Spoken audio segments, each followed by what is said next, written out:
press the bell icon on the YouTube app to never miss a video from News Laundry. नमस्कार, एक और टिप्पणी के साथ मैं अतुल चौरसिया। आज धृतराष्ट्र चुहलबाजी के मूड में थे। बार बार उनकी उंगलियां अपने लटों में उलझ रही थी। इस अदा पर संजय को आभास हुआ कि महाराज आज कुछ फिल्मी हो रहे हैं, लिहाजा वो टकटकी लगाए उनके सवाल का इंतजार कर रहे थे।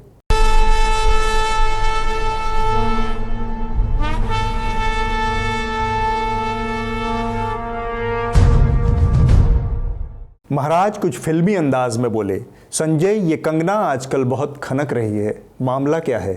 संजय इस सवाल पर ज़्यादा आश्चर्यचकित नहीं हुए कि महाराज ने आज अपने प्रिय डंकापति को याद करने की बजाय कंगना को क्यों याद किया। संजय ने कहा, हे राजन, थोड़ा कहूँगा ज़्यादा समझना। ब्रह्मांड के लगभग हर फटे में इस कंगना की टांग फंसी हुई है।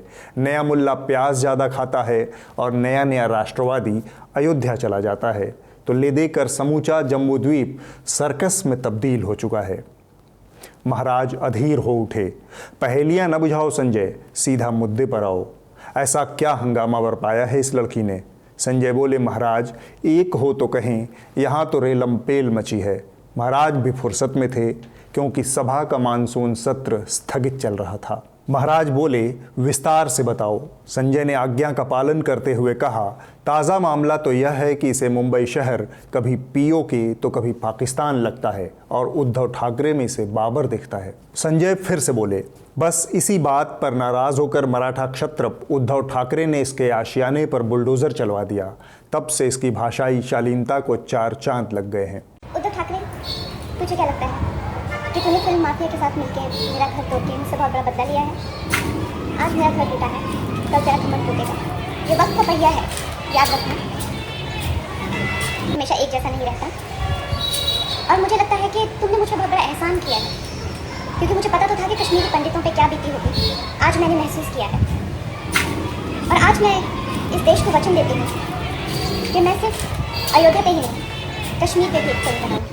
कुछ दिन पहले इसकी बहन एक पचड़े में फंसी तो इसने भारत में ट्विटर को ही ध्वस्त करने की मांग प्रधानमंत्री से कर डाली। मैं केंद्र सरकार से अपील करना चाहती हूँ कि जो ट्विटर जैसे सोशल मीडिया प्लेटफॉर्म्स हैं, जो कि यहाँ का ही खाके करोड़ों अरबों में पैसा कमा के हमारी ही जो है कश्ती में छेद डाल रहे हैं, यहाँ आप प्रधानमंत्री जी को, गृह मंत्री जी को आतंकवादी कह सकते हैं। RSS जो कि राष्ट्र स्वयं सेवा संघ है, जो कि दिन रात लोगों की सेवा में लगा, उनको आतंकवादी कह सकते हैं, मगर आप आतंकवादियों को आतंकवादी नहीं कह सकते। तो इन प्लेटफॉर्म्स का दाना पानी होना चाहिए। मुझे पता भी देश और चीजों से जूझ रहा है, मगर फिर भी we have to find a way to completely demolish these platforms। महाराज गंभीर हो चुके थे। संजय ने आगे की कथा बयान की। और तो और बात बात पर राजपूताना शान की हुंकार भरने वाली इस बहन को इल्म है कि देश में जाति व्यवस्था खत्म हो चुकी है और आरक्षण बहुत घटिया चीज है। भारत में आरक्षण का विरोध करते हुए कंगना रनौत ने ट्वीट किया और कहा, आधुनिक भारतीयों द्वारा जाति के सिस्टम को अस्वीकार कर दिया गया है। छोटे शहरों में हर कोई जानता है कि ये कानून द्वारा अब और स्वीकार्य नहीं है और कुछ के लिए एक दुखद खुशी से अधिक कुछ भी नहीं है। केवल हमारा संविधान आरक्षण के मामले में इसे पकड़े हुए है। इसे जाने दो, इसके बारे में बात करते हैं। खास तौर पर डॉक्टर, इंजीनियर और पायलट आदि में सबसे योग्य लोगों को आरक्षण का नुकसान होता है। अब संजय रौ में आ चुके थे। वो बोले, हे राजन, टुकड़े टुकड़े गैंग को तो यह काटने को दौड़ती है। मैं कभी टुकड़े टुकड़े गैंग के पीछे नहीं खड़ूंगी, क्योंकि मुझे वो लोग अच्छे ही नहीं लगते हैं। मुझे लगता है वो लोग गलत है और मेरा अपने कुछ ऐसे ओपिनियंस हैं जिनके करके मैं ऐसा मानती हूँ। अगर कल को मुझे कोई और उसकी कोई और साइड पता चलेगी जिसका जो मुझे अभी नहीं पता चल रही, मुझे नहीं समझ आता है क्यों इस देश के टुकड़े करना चाहते हैं, क्या इनका लॉजिक है। मुझे नहीं समझ आता है क्यों इतना खुश होते हैं जब हमारे जवान मरते हैं, ये पटाखे फोड़ते हैं, ये पार्टियाँ करते हैं। और जो टेररिस्ट होते हैं, इनके दिल के खून क्यों बहते हैं जब टेररिस्ट को लटकाया जाता है। यह दृश्य देखकर धृतराष्ट्र के जिस्म में मौजूद बाँछें खिलने लगी। संजय आगे बोले, मोहतरमा को CAA और NRC आज़ाद भारत के इतिहास में लगाया गया सबसे जोरदार छक्का लगता है महाराज। What do I think about CAA and NRC? I think it's an incredible move कि जहाँ पे जिस तरह की एम्पैथी दिखाई गई है जो हमारी माइनॉरिटी है उसके लिए, ये एक इंसानियत का ये एक बहुत अच्छा एक मिसाल है। संजय बोले जा रहे थे, महाराज सुने जा रहे थे। संजय ने फिर कहा, पाकिस्तान से आने वाले फिल्मी कलाकारों के साथ किसी भी तरह की रियायत या रिश्ता नाता इन्हें कतई नामंजूर है। ऊपर ऊपर से बात करने का फायदा नहीं है, करना है तो लेट्स डिकंस्ट्रक्ट। डिफेंस क्या है? Defence is because of our taxes. Ministerial level पे ही अगर मान लीजिए आपको पाकिस्तान पे जो आर्टिस्ट है वो यहाँ से पैसा लेके जा रहे हैं, where are their taxes going?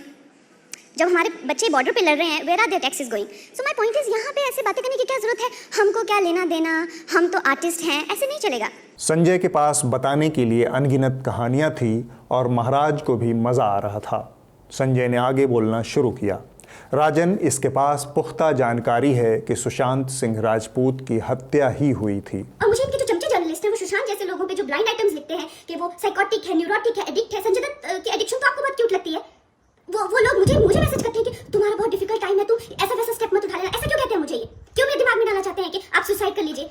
तो ये सुसाइड थी कि ये प्लान मर्डर था? इस मौके पर धृतराष्ट्र के सब्र का बांध टूट गया। वो भावुक होकर बोले, इतनी बहुमुखी प्रतिभा कहाँ छुपा कर रखा था डंकापति ने इतने दिनों से? इसकी देखभाल का कुछ ख्याल उन्हें है भी या नहीं? संजय ने छूटते ही कहा, डंकापति की कृपा दृष्टि छल छल छलक रही है इस महान प्रतिभा के ऊपर। जम्बूद्वीप की रियाया जो टैक्स जमा करती है, उसका एक हिस्सा डंकापति ने Y+ कैटेगरी सुरक्षा के तहत इसे सुपुर्द कर दिया है। यह सुनकर धृतराष्ट्र को तसल्ली हुई। ठीक इसी पल में उन्हें डंकापति की तलब लगी। उन्होंने पूछा, हफ्तों से डंकापति की कोई खबर नहीं, जरा पता करो। संजय अस्ताचल सूरज की ओर आंखें मूंद कर ध्यानमग्न हो गए। ध्यान से लौटे तो त्राहिमाम त्राहिमाम करने लगे। धृतराष्ट्र ने घबरा कर पूछा, क्या हुआ?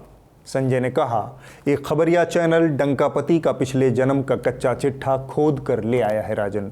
धृतराष्ट्र हैरानी और प्रश्नवाचक दोनों भाव मिलाकर बोले, क्या? धृतराष्ट्र के मन में डंकापति के पिछले जन्म की कहानी जानने का कीड़ा कुलबुलाने लगा था। पिछले जन्म में भी डंकापति मनुष्य योनि में ही थे या कुछ और? यह सुनकर संजय ने पूरा दृश्य सामने रख दिया। आज हम आपको बताएंगे मोदी का सबसे बड़ा राज कि हिंदुत्ववादी छवि वाले नरेंद्र मोदी पिछले जन्म में थे कट्टर मुसलमान। ये है कहानी मोदी के पिछले जन्म की। ये है अब तक का सबसे बड़ा खुलासा। ऐसा राज जो न खुद मोदी को पता हो, ऐसी बात जो न उनके समर्थक जानते हैं और न ही विरोधी। अपने पिछले जन्म में नरेंद्र मोदी मशहूर समाज सुधारक सर सैयद अहमद खां थे। जी हां, पिछले जन्म में नरेंद्र मोदी कट्टर मुस्लिम नेता सर सैयद अहमद खां थे।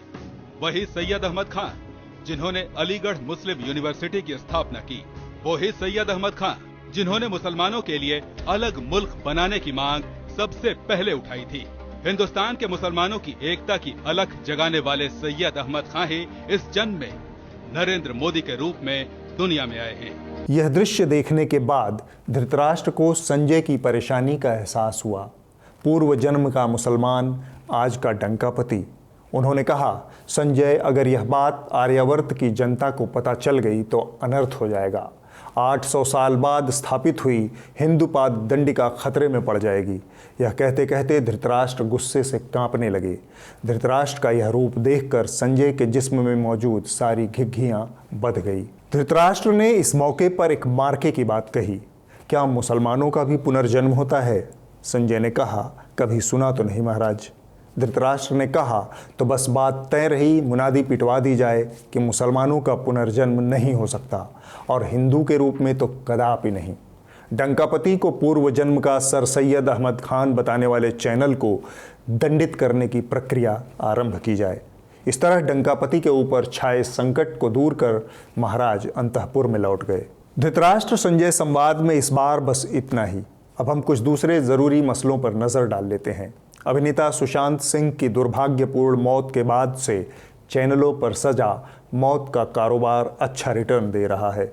रिपब्लिक भारत और आज तक इस पर सवार होकर नंबर 1 और 2 की रेस लगा रहे हैं और जो इस रेस में पीछे छूट गए, उन्होंने टीआरपी के खिलाफ लगभग उस दर्जे का प्रवचन दिया जिस दर्जे का प्रवचन कभी आसाराम अपने भक्तों को दिया करता था। मीडिया में टीआरपी यानी रेटिंग को हासिल करने के लिए महाभारत छिड़ी हुई है। सब सुशांत सिंह के नाम पर टीआरपी को लूटना चाहते हैं। इस युद्ध में हर रोज मर्यादाएं तोड़ी जा रही हैं। बात सिर्फ टीआरपी तक नहीं रुकी। सत्य, नैतिकता, परमार्थ, जनसेवा और परोपकार से लेकर सरोकार तक की पत्रकारिता क्या होती है, यह सब इस सत्संग में सुधीर चौधरी ने हमें सिखाया। हम आपको कुछ बताना चाहते हैं। हम आपको वो बताना चाहते हैं, वो सच बताना चाहते हैं जो शायद अब तक किसी न्यूज़ चैनल ने या मीडिया ने आपको बताया नहीं, क्योंकि इसमें भी अलग अलग सच हैं। कुछ न्यूज़ चैनल्स कुछ सच सुनना चाहते हैं, कुछ न्यूज़ चैनल्स दूसरा सच देखना चाहते हैं, कुछ दर्शक एक सच सुनना चाहते हैं, कुछ दर्शक दूसरा सच सुनना चाहते हैं। लेकिन असली सच क्या है ये शायद अभी तक आप तक पहुंचा ही नहीं है। हमारा कर्तव्य है कि हम आपको सिर्फ सच बताएं और उस सच में कोई मसाला नहीं होना चाहिए। इसलिए बिना मसाले का सच आज हम आपको बताना चाहते हैं। और बात जब सत्य, नैतिकता, परोपकार, निष्ठा और सद्भावना की आती है तब हमारे सामने साल 2017 का एक दृश्य घूमने लगता है। उस बरस सुधीर चौधरी की टीआरपी की हवस ने एमसीडी स्कूल की एक शिक्षिका को लगभग मौत के मुहाने पर पहुंचा दिया था। सुधीर चौधरी ने फर्जी खबर चलाई थी कि शिक्षिका अपने स्कूल की लड़कियों से वेश्यावृत्ति करवाती है। इसके बाद जनता उनकी जान लेने पर आमादा हो गई। यह खबर झूठी और मनगढ़ंत थी। सुधीर के चैनल का प्रसारण 2 महीने के लिए रोक दिया गया था।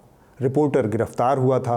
सत्य से हमारा पाला सुधीर जी ने एक बार फिर उस समय करवाया जब कोयला घोटाले से जुड़ी खबरों का सौदा वो 200 करोड़ रुपए में करते हुए कैमरे पर पकड़े गए।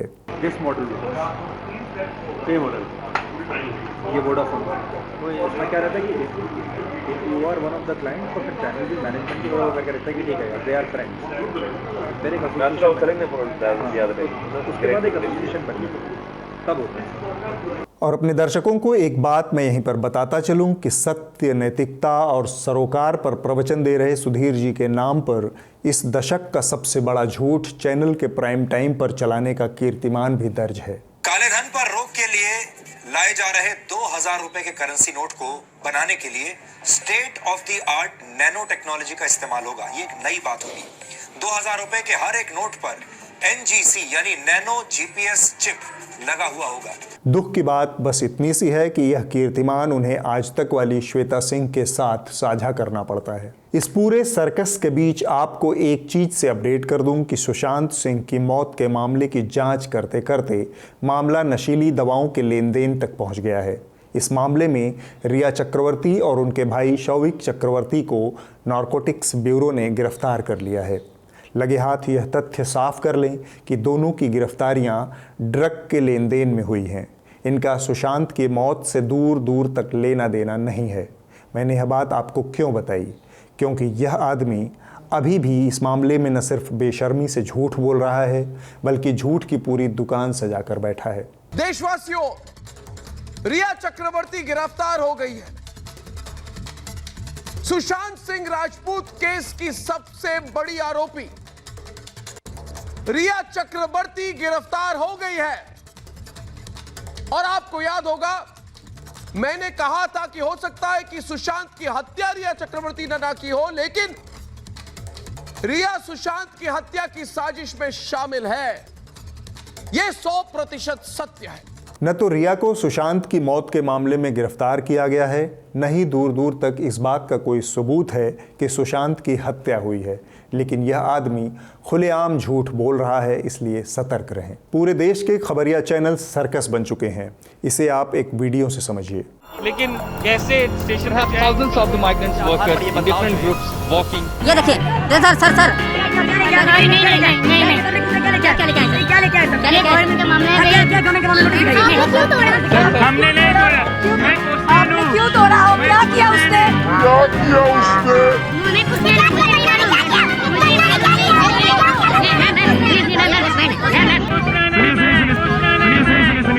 लेकिन कैसे स्टेशन है thousands of the migrants workers in different groups walking। तो बुलडोजर चलाए हैं, बुलडोजर से तोड़े हैं, उनसे बात करते लोग उसी बुलडोजर पे हैं। और ड्राइवर साहब आपका क्या नाम? क्या करोगे मेरा नाम जान के? क्या करोगे मेरा नाम जान के? लग था आपने ज्यादा तोड़ा कि जूता? मैं सिर्फ एक कामगार हूँ। सारे आपके सामने मौजूद हैं। आप वहाँ पर जाइए, उनको पूछिए। लेकिन कैसे स्टेशन है thousands of the migrants workers in different groups walking। इस सर्कस के बीच कुछ बेहद गंभीर घटनाएं हुई हैं जिसे दिखाया नहीं जा रहा। 45 सालों में पहली बार भारत चीन की सीमा पर गोलीबारी हुई है। जानकार, लेकिन रिपब्लिक टीवी छाप जानकार नहीं, असली जानकार बता रहे हैं कि भारत चीन सीमा पर हालात युद्ध के आसपास पहुंच चुके हैं। इस बात का बहुत ज्यादा अंदेशा है, बहुत ज्यादा खतरा है कि जो जिस तरह की घटनाएं अब हो रही हैं और जिस तरह की बयानबाजी दोनों तरफ से हो रही है, और खास तौर पर चीन की तरफ से जिस तरह की बयानबाजी आई है, जिस तरह का एग्रेसिव बिहेवियर दिखाई पड़ रहा है, वह इससे पहले कभी नहीं दिखा है। और इसकी वजह से इस बात का खतरा बहुत ज्यादा है कि ये बात किसी भी दिन कोई भी घटना बहुत बड़ी घटना में तब्दील हो सकती है। यानी दोनों देश उस मुकाम पर खड़े हैं जहां कोई भी छोटी मोटी चूक हमें युद्ध में धकेल सकती है। लेकिन एंकराओं के पास न तो इस गंभीर मसले की समझ है, न ही सच दिखाने की नीयत। चैनलों पर कोरी बयानबाजी, ऊंची आवाज में चुनौती और नारेबाजी चल रही है। आज बात होगी ये रिश्ता क्या कहलाता है।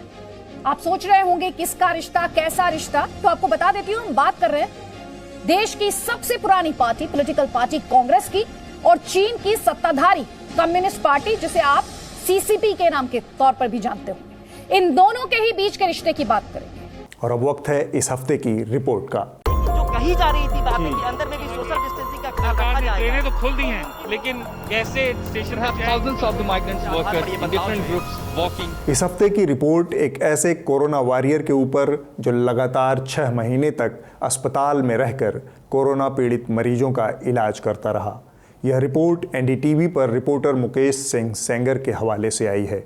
जब डॉक्टर अजीत 6 महीने बाद अपने परिवार से मिले, तब क्या नज़ारा था। 175 दिन यानी करीब 6 महीने बाद डॉक्टर अजीत जैन जब दिल्ली के कमला नगर में अपने घर में लौटे, तो उनके परिवार का खुशी का ठिकाना नहीं रहा। उनकी दोनों बेटियां अपने पिता से गले मिलीं और फिर उनकी आरती उतारी गई। डॉक्टर अजीत दिल्ली के Rajiv Gandhi super speciality hospital में डॉक्टर हैं और परिवार से दूर रहकर लगातार कोरोना के मरीजों का इलाज कर रहे थे। घर वालों के लिए ये यादगार और ख़ास मौका है। अगले हफ्ते फिर मुलाकात होगी। नमस्कार। उम्मीद है आपको हमारा यह शो पसंद आया होगा। हमारे YouTube चैनल को, हमारे शो को ज़्यादा से ज़्यादा लोगों तक पहुंचाएं, ज़्यादा से ज़्यादा लोगों तक शेयर करें और इसको सब्सक्राइब करना ना भूलें। लेकिन इससे भी ज़रूरी चीज़ है कि आप newslaundry.com को सब्सक्राइब करें। जब हम आपसे न्यूज़ लॉन्ड्री को सब्सक्राइब करने के लिए कहते हैं, तब ये क्यों ज़रूरी है, ये कितना महत्वपूर्ण क्यों है, इसको जानना ज़रूरी है। देश के अलग अलग हिस्सों से हमारे तमाम रिपोर्टर खबरें, रिपोर्ट्स, ग्राउंड रिपोर्ट्स इकट्ठा करके हमें भेजते हैं। इस काम में पैसे की ज़रूरत पड़ती है, इस काम में एक संसाधन की ज़रूरत पड़ती है हमें, और ये संसाधन हम सिर्फ आपसे लेते हैं। इसलिए इन खबरों को आपके लिए, आपके प्रति जवाबदेह बनाने के लिए न्यूज़ लॉन्ड्री को सब्सक्राइब करें और गर्व से कहें, मेरे खर्च पर आज़ाद हैं खबरें।